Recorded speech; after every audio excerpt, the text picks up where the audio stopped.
escuchando lo que ella decía y sintiendo a Dios, nomás que les daba pena. Pero con el tiempo las cosas funcionó y el pastor Leonel González, yo creo que por eso también es bueno, ¿no? González. Ahí estaba. Ha sido un hombre que ha dado mucho fruto. 7 obras ha abierto en su temporada sirviendo al Señor y ahora con 82 años todavía está ahí firme como talón de oso. Muy bien, quiero que abramos nuestra Biblia, hermanos, en Mateo capítulo 9.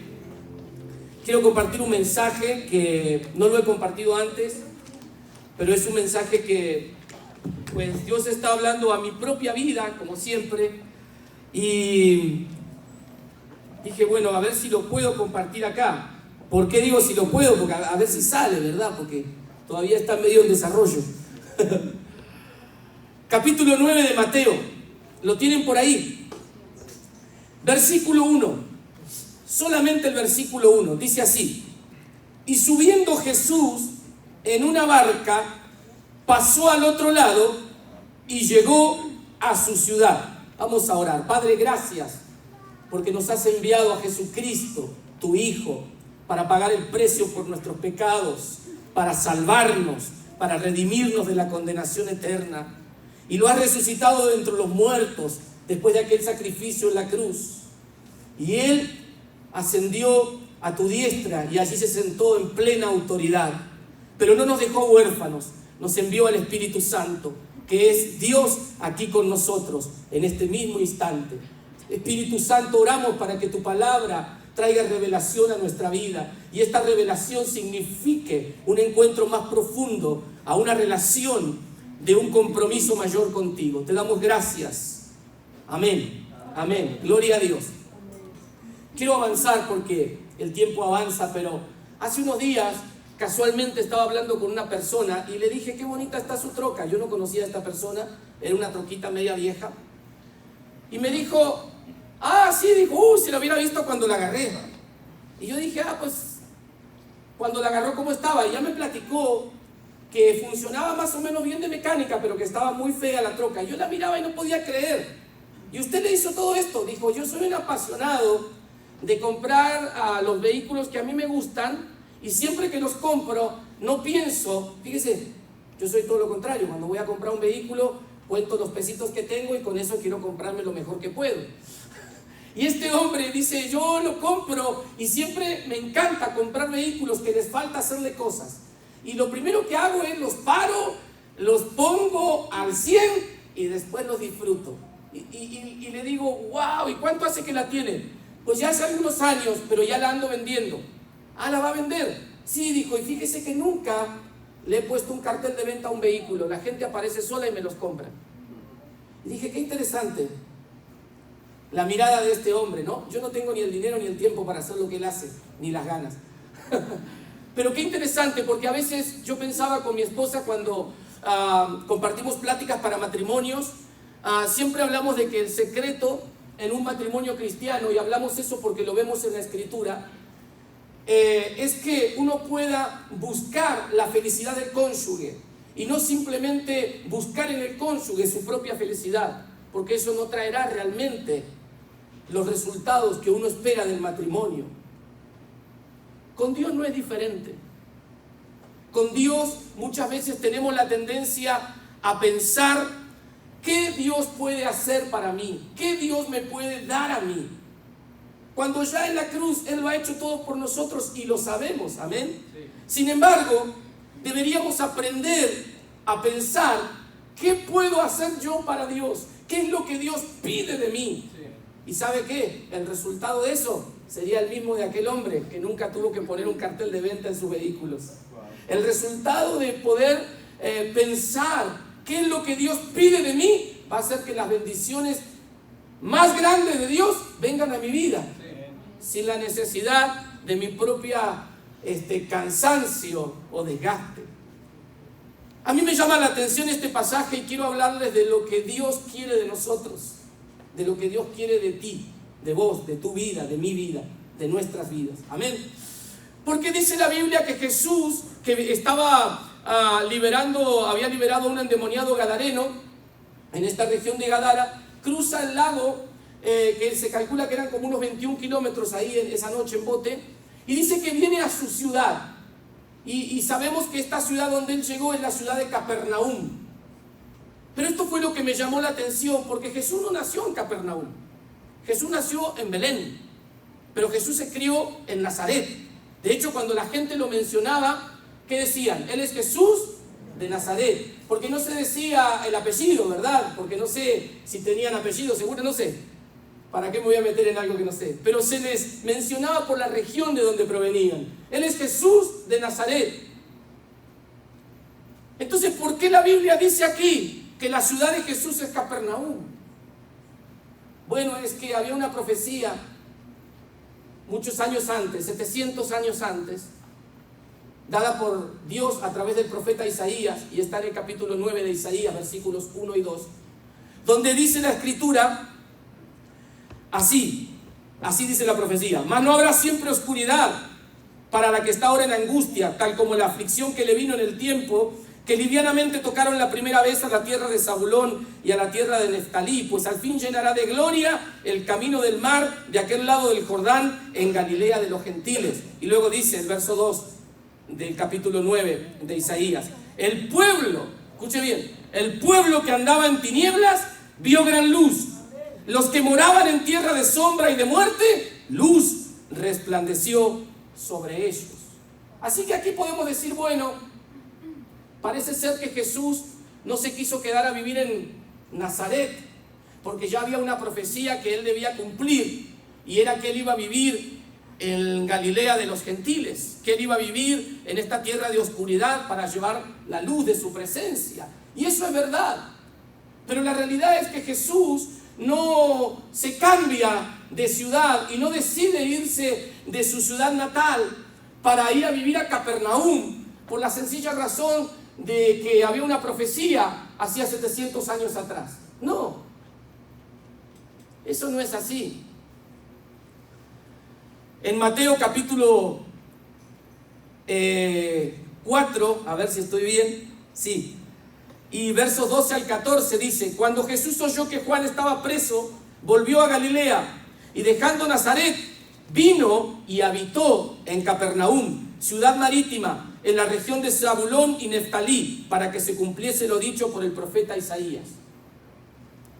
Parece ser que la señal que a Jesús le hizo saber que era el momento de dejar su lugar de origen, su ciudad, Nazaret, y mudarse a Capernaum para que Capernaum fuese su ciudad, es el momento donde Juan cae preso.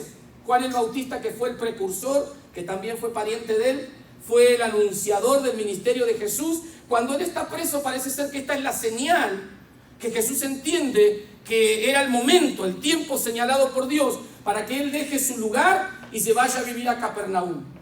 Pero otra vez la pregunta: ¿por qué Capernaum, la ciudad de Jesús? ¿Por qué no Nazaret?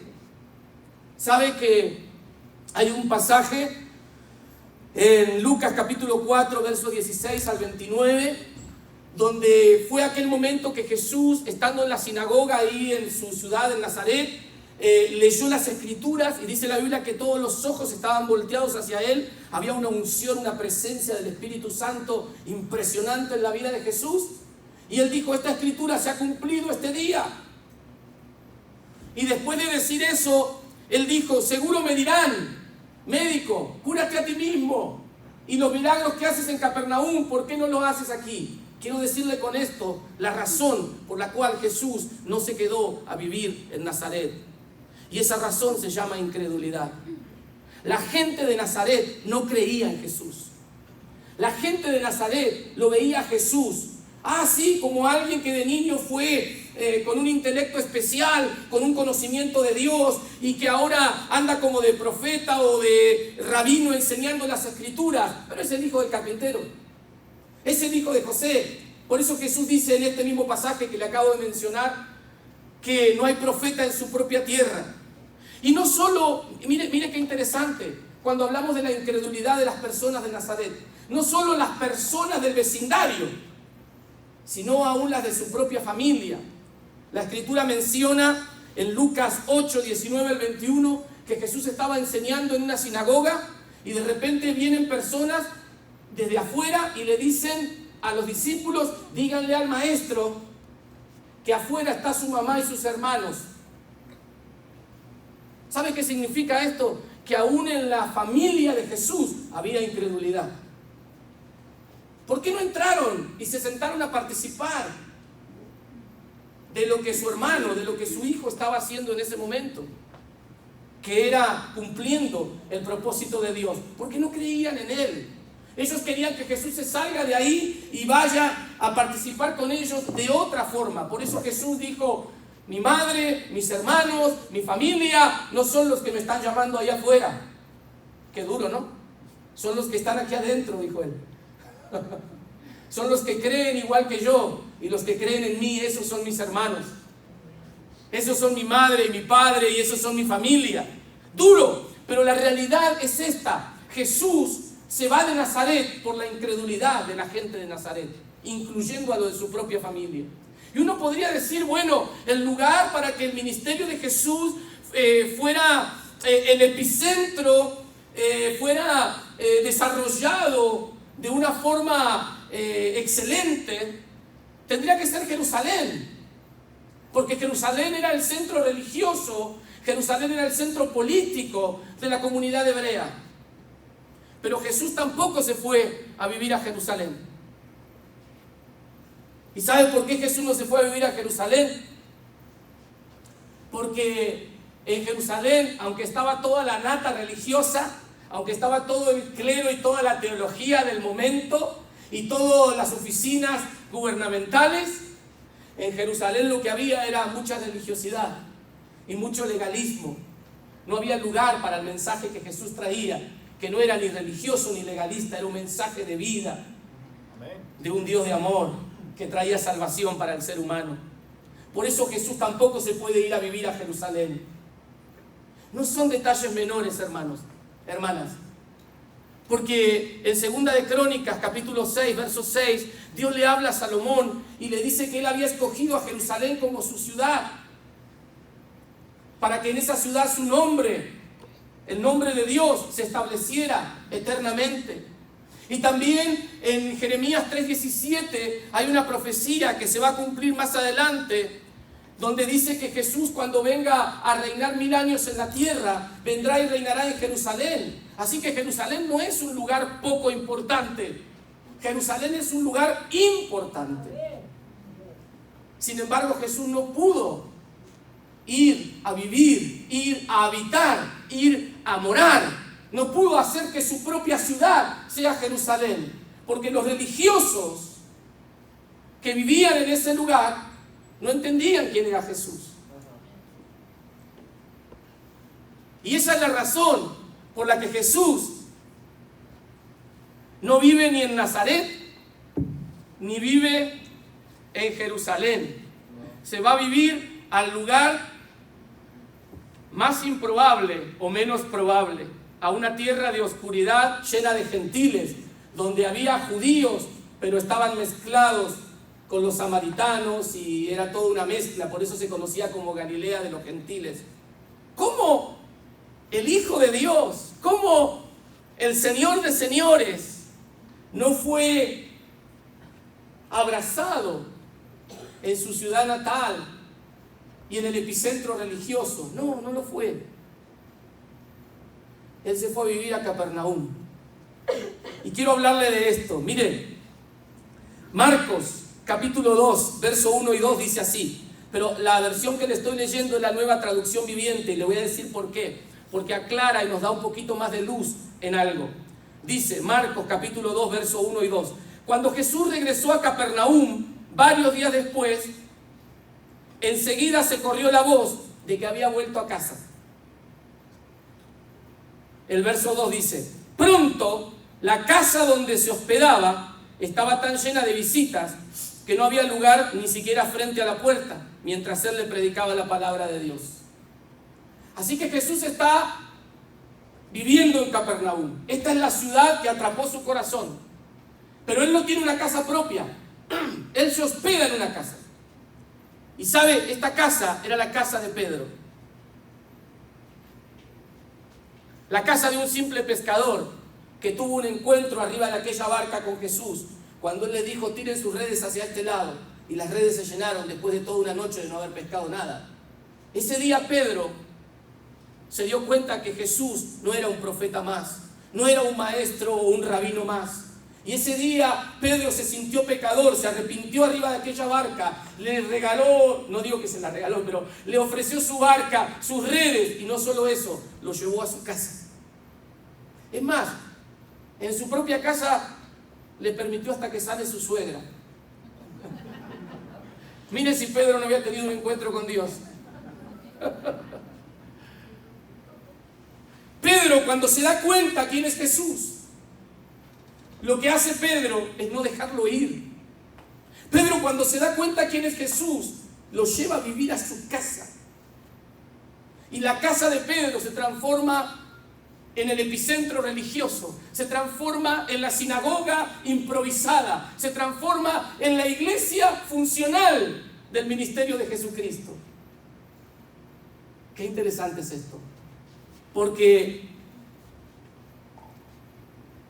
Capernaum llegó a ser la ciudad de Jesús, y la casa de Pedro llegó a ser la casa de Jesús, o donde Jesús le gustaba estar. No porque era el lugar más pulcro, religiosamente hablando, no porque era el lugar de trascendencia familiar o de historia familiar, no, sino que la casa de Pedro y la ciudad de Capernaum se transformaron en el hogar de Jesús, porque ahí hubo gente que supo hospedar a Jesús. Ahí había personas que tuvieron hambre de Jesús, a diferencia de las de Nazaret y de las de Jerusalén. Lo que hizo que Jesús, o lo que hace que la Biblia diga que la ciudad de Jesús era Capernaum, es que la gente de Capernaum, más allá de su condición histórica, de su estrato social, de su genealogía mezclada de razas, esa era gente que reconoció a Jesús como el Hijo de Dios, tuvo hambre de la presencia de Jesús, y por esa razón Jesús se sentía en casa. Quiero decirle esto en este día, y estoy avanzando un poquito rápido.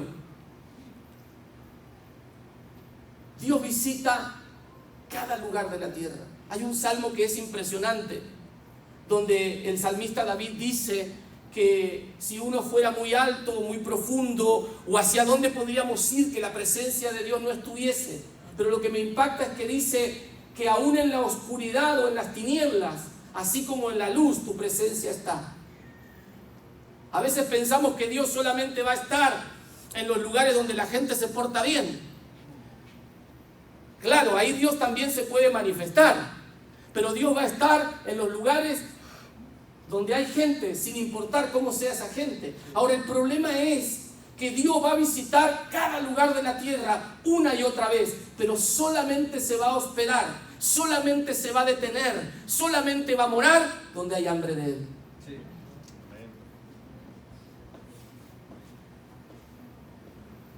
Por eso digo que nosotros debemos tratar de ver qué es lo que Dios quiere de nosotros, y no solamente lo que nosotros podemos obtener de Dios. Porque si nosotros solamente tenemos la idea de lo que yo puedo obtener o recibir de Dios, entonces con una visita de Dios yo me voy a conformar. Hasta otra visita de Dios. Cuando éramos jóvenes, siempre hablamos con mi esposa que en los campamentos de jóvenes, éramos muchos jóvenes que íbamos a los campamentos, volvíamos encendidos, llenos del Espíritu Santo, y nos duraba como un mes o un mes y medio. Y de ahí muchos languidecíamos hasta el otro campamento. En serio. Y muchos jóvenes y jovencitas con dones, con talentos en su vida, hermosos, hoy ni siquiera están caminando con Dios, y su vida está muy destruida en muchas formas. ¿Sabe por qué? Porque se acostumbraron a las visitaciones de Dios, pero olvidaron que lo que Dios busca es hospedarse en nosotros. Dios busca habitarnos. Dios no busca solamente visitarnos, Dios busca habitarnos, vivir en nosotros. Y eso significa lo que siempre hablamos, que se trata de una relación con Él y nada que ver con una religión, nada que ver con un domingo o otro domingo, para cumplir con un orden tradicional, cultural, religioso. Nosotros debemos aprender, hermanos, a ver a Dios de la forma correcta. Dios quiere habitar en tu vida. Dios quiere habitar en nuestra vida. Y Dios, aunque quiso habitar en Nazaret y quería habitar tal vez en Jerusalén, el lugar que encontró para habitar fue allá a orillas de un lago, con un grupo de personas bastante menospreciadas por el clero judío. Pero a Él no le importó eso. A Él lo que le importó fue que ahí sí lo hospedaban de la forma correcta. En Lucas 24, capítulo 28 y 29, está esta historia. Lucas 24 está esta historia después que Jesús resucitó, de dos discípulos que dice que iban caminando a Emaús, desde Jerusalén a Emaús, que eran como 11 kilómetros de distancia. Y cuando ellos salen de ahí de Jerusalén, un forastero que ellos no conocieron en ese momento, que era Jesús resucitado, se les suma y les empieza a platicar de por qué están tristes. Y ellos les dicen: ¿qué no sabes? Que mataron a Jesús. Y Jesús les empieza a revelar las escrituras. Pero lo interesante es que dice la Biblia que cuando ellos llegan a Emaús, ya en el atardecer, donde iban a descansar, dice así la Biblia en el verso 28 del capítulo 24 de Lucas, dice: Jesús hizo como que iba más lejos. Jesús se quería quedar con ellos. Jesús quería pasar la noche con ellos. Jesús quería habitar en comunión con ellos. Pero hizo como que se iba más lejos. ¿Sabe para qué? Para ver si ellos querían que Él se quede con Él. Parece como que Jesús sufría de autoestima baja, ¿no? Pero no. Como que quería que le rogasen que se quedara. No. Jesús lo que quería ver era si ellos verdaderamente querían que Él se quedara con ellos.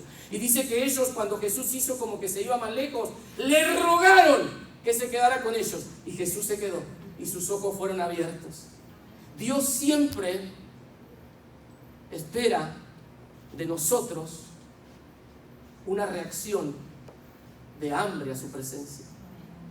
Y cuando eso sucede, entonces Él se va a hospedar en nosotros y se va a manifestar en nosotros. Cuando eso sucede, que en nosotros hay hambre por Él, no por lo que Él nos puede dar, sino por lo que Él es para nosotros, por quién es Él, por estar con Él, por la presencia de Él, entonces vamos a ser habitados por Él. ¿Sabe? El Espíritu Santo, que es Dios con nosotros, es el que está hoy aquí con nosotros. Y es el que quiere habitarnos. Él quiere vivir en tu vida y en mi vida. Y quiere manifestarse en nuestra vida. Pero nosotros debemos tener hambre de Él. Debemos ser como Pedro. Si va a sanar la suegra, bueno, que la sane, pero que se quede. Dios me libre. La Escritura nos muestra que Jesús visitaba mucho Jerusalén, porque como le dije tantas veces ya repetidas, era el epicentro religioso y demás. Y eran todas las celebraciones y las fiestas importantes ahí. Pero ¿sabe que Jesús no se hospedaba en Jerusalén? Jesús se hospedaba en Betania, que estaba muy cerquita, a 3 kilómetros. Pero ¿sabe cuál era la razón para hospedarse en Betania? Que era una aldeita así en una cuesta de un cerro. Es que ahí estaban 3 personas: Lázaro, Marta y María. Eran 3 hermanos. ¿Y sabe por qué se hospedaba Jesús ahí? Porque ellos eran sus amigos. Así que la forma de lograr que el Espíritu Santo venga a nuestra vida y habite en nosotros es tener hambre, pero es también querer ser amigos de Él. Qué interesante, porque la Biblia no dice que Lázaro era un predicador, o no dice que Marta, aparte Marta tenía un carácter difícil. Eran personas normales, sencillas, pero sin embargo era el lugar que Jesús escogió para hospedarse. Yo quiero decirle esto en este día: el Señor va a visitar a cualquier persona, sin importar quién sea, y va a atender muchas necesidades en nuestra vida, pero Él solamente se va a detener a tener una relación, Él solamente se va a hospedar y va a habitar a aquellas personas que quieren tener una relación de amistad con Él. No importa cuán sencilla o cuán educadas estén esas personas. No importa cuánto hace que llegaran a la iglesia, si hace mucho tiempo o hace poquito. No, lo que define la manera en que Dios va a actuar para con nosotros es la manera en que nosotros lo miramos a Él. En el hambre y en el deseo de intimar y de tener amistad con Él. Yo creo que Lázaro, Marta y María eran personas extremadamente sencillas, pero había algo que hacía en esa sencillez que el corazón de Jesús siempre quisiera reposar en ese hogar. ¡Wow! Yo quiero que el Señor habite en mi vida, porque me puede visitar y me puede bendecir, pero si al otro día me levanto y solamente tengo la bendición y no lo tengo a Él, voy a estar otra vez insatisfecho. Voy a estar otra vez sintiendo que no hay un significado realmente que complete mi vida en la existencia aquí en la tierra. Lo que lo completa es su presencia. Pero esto no fue así solamente en estas ocasiones de la vida de Jesús. Esto ha sido así desde el principio. Dios llamó a Abraham su amigo. Para Dios la amistad con el ser humano, para Dios la amistad con el ser humano es algo que la iglesia debería ver y buscar como natural. En el huerto del Edén, antes que el pecado entre a la humanidad, Dios se paseaba con aquel primer hombre y aquella primera mujer en una relación cercana, en una relación de amistad. No lo hacía de otra forma. Y cuando Dios va procesando y la vida de Abraham y la fe de Abraham va madurando, llega un punto en el que Dios dice que Abraham es su amigo. Para Dios la palabra amistad significa algo muy importante. Yo no sé lo que significa para usted la palabra amistad. Mi esposa siempre se acuerda de un hermano que en otro lugar siempre dice: los amigos hay que tenerlos porque están para usarlos. Como buscando el beneficio de lo que un amigo te pueda dar. Bueno, los amigos muchas veces te van a salvar de un montón de cosas y qué lindo es tener amigos con los que uno no tiene secretos y puede pensar en voz alta y puede llamarlos inoportunamente en horarios donde una necesidad a uno lo esté apremiando y esos amigos puedan responder. Pero la verdad es que muchas veces la amistad la consideramos en base a ciertas cosas que son más bien materiales, que son más bien culturales, cuando la amistad es un patrimonio que enriquece nuestra vida como ninguna otra cosa. Si usted se pone a buscar frases de amistad por filósofos, se va a dar cuenta que los mayores y más grandes filósofos de la humanidad hablaron de la amistad como una de las cosas más importantes a las que el ser humano le debería prestar atención. Y eso hablando en relación de un hombre a otro hombre, de una persona a otra persona. Ahora imagínese si trasladamos eso y lo dimensionamos a que Dios mismo es el creador de la amistad. Y que nosotros, viendo de la forma correcta a Dios, podemos entender, y no solo entender, sino lograr tener una amistad con Él. David fue amigo de Dios. Y no era que David no tuviera errores, tuvo errores, y muy graves algunos de ellos. Que nosotros hoy a David le diríamos un montón de cosas, y no lo miraríamos como el David de la Biblia. Esa es la realidad. Sin embargo, Dios dijo que era un hombre conforme a su corazón. La palabra conforme habla de la misma forma que David tenía su corazón, era el corazón de Dios. Y sabe que la palabra amigo viene del latín, que significa amicus, y la palabra amicus significa un abrigo hecho a medida. Así que David tenía el corazón conforme al corazón de Dios, significa que David era amigo de Dios. Muchas personas, yo diría que todos aquellos que están registrados en el capítulo 11 de Hebreos y muchos otros más de la Biblia, han sido amigos de Dios. Pero lo más lindo y la mejor noticia que nosotros tenemos, queridos hermanos y hermanas, es que en este tiempo Dios todavía está deseoso de tener más amigos y más amigas en quienes habitar, en quienes morar y en quienes manifestar su presencia poderosamente. El Espíritu Santo. No ha habido una sola generación humana donde no haya tenido personas en quien habitar. No ha habido una sola generación humana en donde Dios no haya encontrado un hombre, una mujer, sin importar si sabía leer o escribir, pero que viera en su corazón el hambre y el deseo de estar con Él y ha habitado en esa persona. Esto es lo que significa mirar a Dios de la forma correcta, buscar una amistad, buscar una cercanía con Él, de tal forma que Él no solamente venga a visitarme, que Él venga y quiera morar en mi vida. Dice en Juan 15, capítulo 15, verso 15, que Jesús le dijo a los discípulos: ya no los voy a llamar siervos, porque el siervo no sabe lo que hace su Señor. Los voy a llamar amigos, porque todas las cosas que yo oí de mi Padre se las he hecho saber. No hay secretos entre los amigos.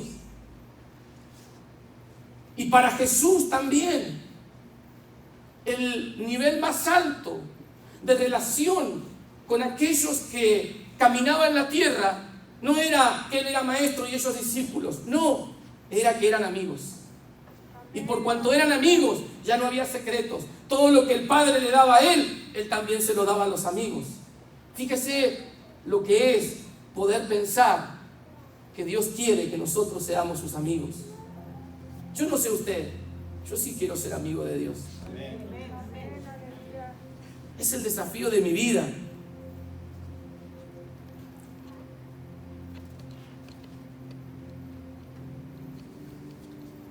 Hace unos días estábamos en un rancho muy bonito y salí a hablar con una señora que estaba afuera porque ella estaba como, ¿cómo se dice?, enojada.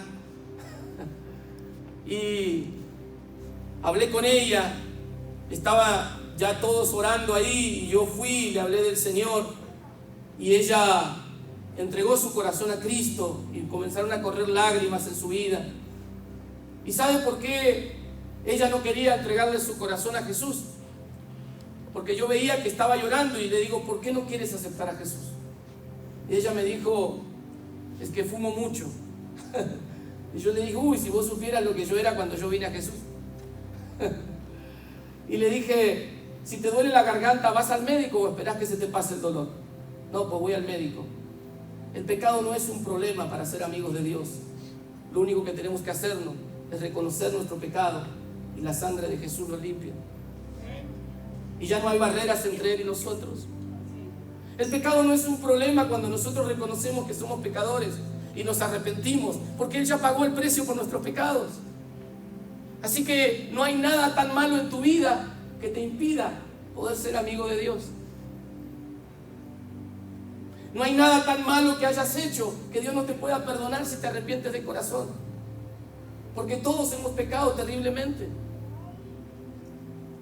Pero Él nos ha dado la posibilidad de ser perdonados por su sacrificio. Y entonces hemos sido reconciliados con Dios y ahora tenemos esta oportunidad y este desafío de ser sus amigos, de buscar que Él habite en nuestra vida. Créame, es muy diferente una visita a que alguien more en tu casa. Cuando estábamos en el rancho allá en Matachique, yo creo que había hermanos que nos hicieron entender esto muy bien, porque eran de visita larga. Llegaban a las 8:30 de la mañana, se iban a las 6 de la tarde. En una oportunidad mi esposa siempre cuenta de una hermana mayor que también estaba ahí, y mi esposa estaba, no recuerdo si había nacido el segundo niño, todavía no, estaba embarazada y el otro estaba chiquitito. Entonces mi esposa estaba muy cansada y no sabía cómo decirle que quería acostarse a dormir una siesta. Y la hermana, claro, una hermana mayor, se dio cuenta y le dijo: hermana, ¿está cansada? Acuéstese, pastora. Y mi esposa se acostó. Y en un momento, dice mi esposa, sentí así como que ya estaba dormida yo, pero me sentí como muy silencio y me voy de vuelta y la hermana estaba durmiendo con ella. Y dice mi esposa: me quedé quietita, no sabía qué hacer.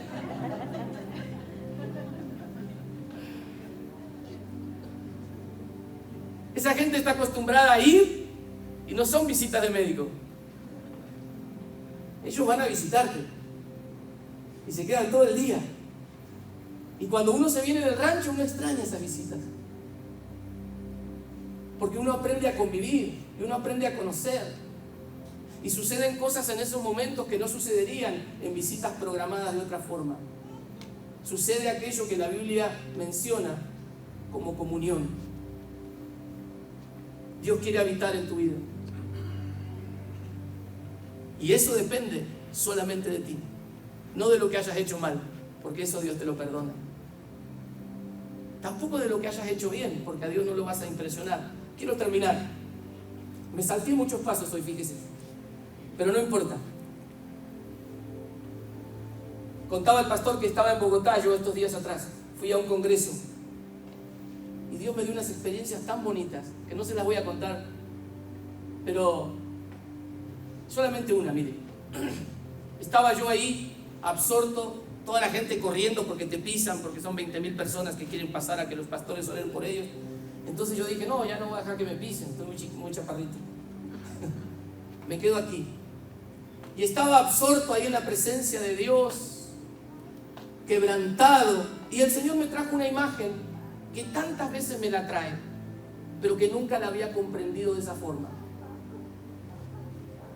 Esta imagen se remonta cuando yo tenía como unos 12, 13 años y tenía que ganarme la vida allá en Buenos Aires, en la llanura, en el campo, con unos perros que corrían los avestruces sudamericanos, los ñandús, y yo con un rifle corría atrás como loco y traía unas botas de hule que eran 7,5, yo calzaba el 4,5, 5, entonces le ponía un pedazo de manga de suéter adentro.